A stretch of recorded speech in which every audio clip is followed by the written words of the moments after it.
Hindi lahat ng nakikita mo sa social media, totoo. Habang iba busy sa pag-flex ng pera, kotse, luxury brands at marangyang lifestyle, may mga taong tahimik lang, hindi maingay online, pero sila pala ang tunay na yumayaman. Ito ang 8 ginagawa ng mga yumayaman ng tahimik, mga habits na pwede mong gawin kahit wala ka pang masyadong pera ngayon. Number 1, focus magpayaman, hindi magmukhang mayaman. Hindi lahat ng mukhang mayaman, mayaman talaga. Kaya tanong ko sa'yo, gusto mo bang yumaman o gusto mo lang magmukhang mayaman? Pero karamihan sa atin, mas pipiliin yung mga material na bagay para masabing mapera sila. Kumbaga mas iniisip nila yung tingin sa kanila ng ibang tao. Imbis na totoong pagtrabahuhan na yumaman. Kaya bumibili ng bagong gadget, mamahaling damit at sapatos para masabing successful. Which is wala namang masama dun. Pero kung dito lang umiikot ang mindset mo, mahirapan kang makabuo ng yaman sa hinaharap. Kailangan mong maintindihan na ang pera ay hindi lang para gastusin sa material na bagay.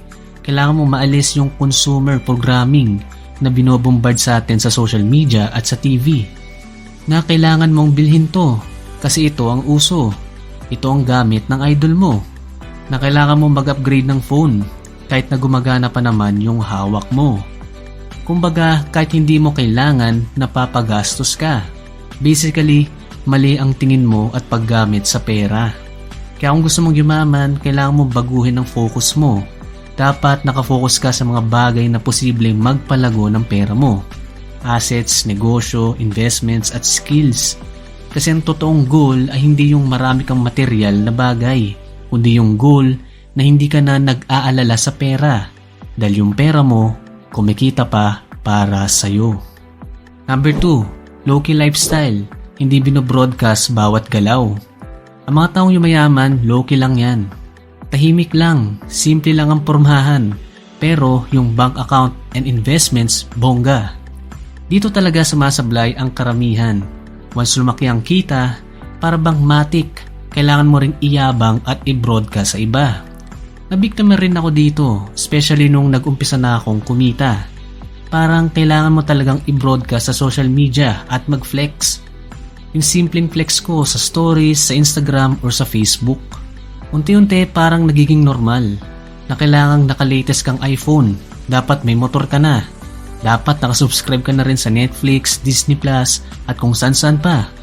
Tapos miski yung free-to-play game na nilalaro mo, gumastos ka na rin sa mamahaling items at skins para masabing may pera ka.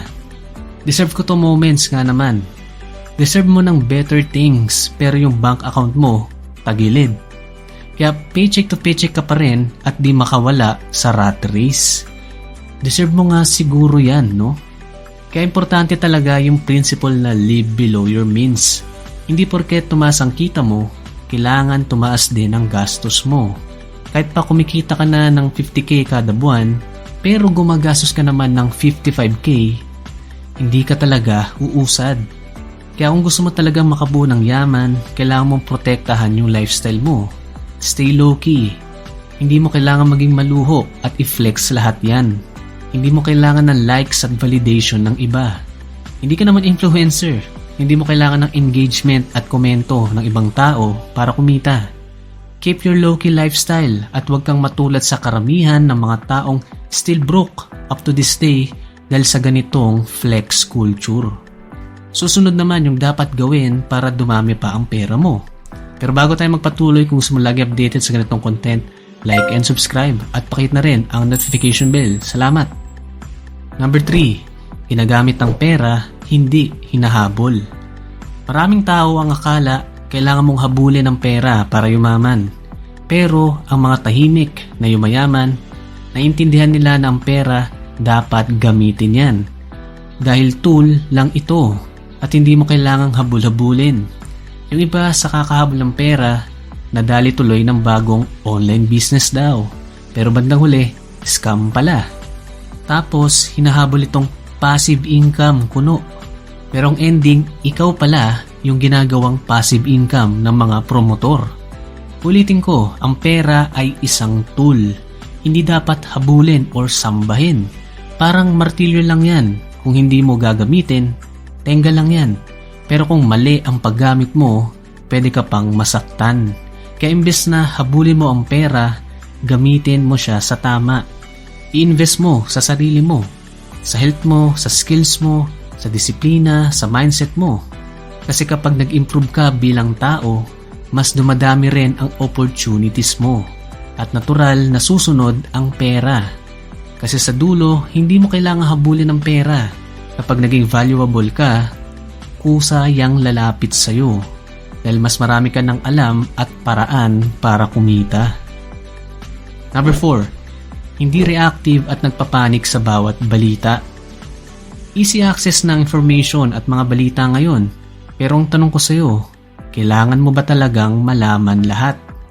Kailangan bang updated ka sa bawat chismis, sa bawat issue, mga theatrics ng politiko, at sa bawat drama online? Oo, importante na inform ka, pero hindi ibig sabihin kailangan mong maapektuhan sa lahat. Kasi mga taong tahimik na yumayaman, may isang bagay silang naiintindihan. Hindi lahat ng information worth ng attention mo. Kaya imbis na ubusin mo yung oras mo sa mga bagay na wala ka namang control, mas pinipili nilang mag-focus sa mga bagay na kaya nilang baguhin at kontrolin. Kasi anong mapapala mo kung alam mo lahat ng nangyayari sa buhay ng iba, pero hindi mo naman inaayos yung sarili mong buhay? Isa pa, hindi mo rin kailangan makipagbardagulan at makipagdebate sa iba dahil sayang lang din yan sa oras at mental energy mo na sana ginamit mo na lang sa mas productive na bagay. At aminin natin, maraming balita ngayon na puro takot lang ang dala. Fearmongering, negative headlines at nagpapapanik. Kaya tuloy, anong nangyayari? Kapag bumaba ang market, panic sell. Kapag may bad news, natatakot. Kapag may uncertainty, hindi na kumikilos. Pero yung mga tahimik na yumayaman, iba ang tingin nila. Alam nila na normal lang ang ups and downs. Na parte talaga ng buhay ang uncertainty. Ulitin ko parte yan ng buhay. Kaya imbes na magpanik, minsan nakikita pa nila yan bilang opportunity. Opportunity para bumili. Opportunity para mag-invest. Opportunity para magdagdag ng position habang takot ang karamihan. Kasi kung titingnan mo, ilang beses na ba tayong dumaan sa krisis? Marami nang dumaan na recession. Dumaan din tayo sa pandemic, pero eventually, lumipas lang din. Kaya imbis na magpanik sa short term, mas pinipili nilang magtiwala sa long term na data. We just need to accept the truth, adapt and move on. Katulad nitong susunod, isang habit na hindi ginagawa ng karamihan. Number 5, pinapalaki ang income, hindi ang gastos. Yung mga taong tahimik na yumayaman, hindi sila nakafocus sa pagtitipid lang. Mas nakafocus sila sa pagpapalaki ng income. Kaya tanong ko sa iyo, ilang beses ka na bang nag-isip kung paano ka makakatipid? Pero, kailan ka huling nag-isip kung paano ka pa kikita ng mas malaki? Kasi karamihan sa atin, hanggang pagtitipid lang. Anong masama dun? Pero ang problema, may limit ang pagtitipid. Pero ang income, posibleng walang limit yan. Kaya sila, lagi nag-iisip, paano ako gagaling sa ginagawa ko? Anong skill ang pwede ko pang matutunan? Paano ako magiging mas valuable? Hindi man ito instant result, pero alam nila na kapag nag-improve sila ng kanilang sarili through research, reading, certifications, trainings, pagkatuto ng skills, ay mas mataas ang chance na tumaas ang income nila over time. Marami kasi sa atin puro reklamo na malit ang kita, na kesyo ganto, na ganyan. Valid naman yan dahil totoong unfair ang mundo. Pero kung puro ka lang reklamo at di ka kumikilos at gumagawa ng paraan, walang magbabago sa finances mo. Number 6, may automatic system sa pera. Sino dito yung nagpapatago ng pera sa asawa o sa kaibigan para lang hindi mo magastos? Ako na-expect ko to, sa akin daw muna yung pera kasi baka magalaw niya. Kaya para maiwasan mo magastos ang pera mo, dapat itago mo na kaagad yan. Dapat hindi mo na makita or mahawakan yan. Kaya dito papasok yung system ng mga tahimik na yumayaman. Ulitin ko, system hindi lang basta willpower o sa sipag. Ito yung pag-automate ng savings and investments. Like may portion ng sahod or pera mo na automatic na magta-transfer sa separate mong savings account or investment account. Example, automatic nag-i-invest ka per month ng kahit 500 pesos sa MP2 or sa isang investment na pinag-aralan mo.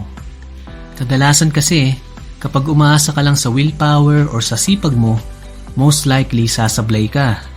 Tao lang tayo, may mga araw na tinatamad, gusto lang nating mag-chill, or sometimes may sakit ka pa. So by automating your finances, hindi mo na kailangan pag-isipan pa yan. Hindi mo na makakalimutang gawin. At lalong hindi mo na magagastos ang pera mo basta-basta. Kasi hindi mo na nakikita at hindi mo pa nahahawakan. Kaya ito yung tahimik na paraan sa pag-build ng yaman. Habang yung iba nag-iisip ng kung ano ang next nilang bibilhin, ikaw automatic nang merong savings at investment. Number 7, tinatrack ang pera. Kailangan mo malaman kung saan napupunta ang pera mo. Now question, alam mo ba talaga kung saan napupunta ang bawat piso? Hindi yung may idea ka lang, kundi talagang alam mo. Kasi maraming tao, ina-underestimate tong habit na to. Like, bahala na si Batman. May pumapasok namang pera kada buwan. May sahod kada kinsenas at katapusan. So bakit need ko pang itrack yan? Pero kapag sinimulan mo talagang itrack yan, dun mo marirealize na hindi mo pala talaga alam ang ginagawa mo. Minsan kasi, para kang lutang or like naka-autopilot ka sa paggastos. Minsan pa nga yung mga maliliit na gastos, yan pa yung malala. Kaya ng pa 20-20 sa Yossi, yung lagi kang may checkout sa Shopee, kada 445566, o yung lagi mong pagtaya sa loto at sa sugal. Maliit tingnan, pero kapag pinagsama-sama, malaki pala ang nawawala sa'yo. Kaya in reality, kung hindi mo alam kung saan napupunta ang iyong pera, hindi ka kailanman magkakaroon ng disiplina at kontrol sa pera mo. Kasi ang pera, hindi naman yan mawawala na parang bula. Meron talagang pinupuntahan yan at yun ang dapat mong malaman at maayos as soon as possible kung gusto mong makabuo ng yaman sa future. Kaya simple lang ang dapat mong gawin. Mag-download ka lang ng expense tracker app sa Play Store or App Store o gumawa ka ng notes sa phone mo. Now, kung gusto mo pang mag-improve at lumago ang pera mo, kailangan mo ring i-track ito. Track your net worth. Hindi mo to kailangan i-check everyday. Importante lang, aware ka. Sabi nga sa quote, you can't improve what you don't measure. So, to increase your net worth at mabawasan yung mga liabilities o utang mo, dapat i-track mo din yan. Assets mo, pera, investments, minus liabilities o utang. Para malaman mo yung eksaktong net worth mo. Nag-i-improve ba yan or ganun pa rin na puro utang? Kasi di ka talaga makakabuo ng yaman kung hula-hula ka. Tracking creates clarity. At kapag klaro sa'yo ang pera at net worth mo, mas makakagawa ka ng better decisions sa finances mo. At kapag malinaw na sa'yo ang numbers mo, mas maiintindihan mo kung bakit kailangan mong gawin itong susunod. Number 8, hindi nila minamadaling yumaman. Hindi lang 1 year, hindi lang 2 years, kundi 10, 20 years o higit pa. Ganito mag-isip ang mga taong tahimik na yumayaman para silang farmer. Magtatanim ka ngayon ng binhi o buto, didilagan mo araw-araw at sa paglipas ng panahon, unti-unti itong lalaki. Hanggang sa dumating yung araw na aani ka na ng bunga after many years. Kaya ang tanong ko sa iyo, kapag ba nagtanim ka ngayon, inaasahan mo bang bukas may aanihin ka na? Siyempre, hindi. Pero pagdating sa pera, doon nagiging impatient ang karamihan. Kunyari, nag-invest ngayon, gusto bukas milyonaryo na. Tapos nadadali ng mga get-rich-quick scam at mga sugal kasi yung pangako nun na makakahit ka ng jackpot. Kaso in reality, hindi ganun nag-work ang pagbuo ng yaman. Boring talaga yan at parang walang resultang nakikita araw-araw. Pero tulad ng isang farmer, kahit walang nakikitang bunga araw-araw, tuloy-tuloy ka pa rin sa pagdidilig. True wealth is built slowly and consistently over long periods of time. Kaya trust the process. Invest and learn consistently. Kasi balang araw, lalaki din yan. Ang pag-build ng wealth or yaman, nangailangan ng matinding disiplina at habits na ginagawa mo araw-araw kahit walang nakakita or walang nakaka-appreciate. Dito magiging madali at mabilis, hindi rin flashy. Kaya dapat tahimik ka lang at focus sa ginagawa mo. At kung gusto mo pang ayusin ang financial life mo, utang, ipon at income, panoorin mo na itong susunod na video sa iyong screen. Click mo na. Watch now.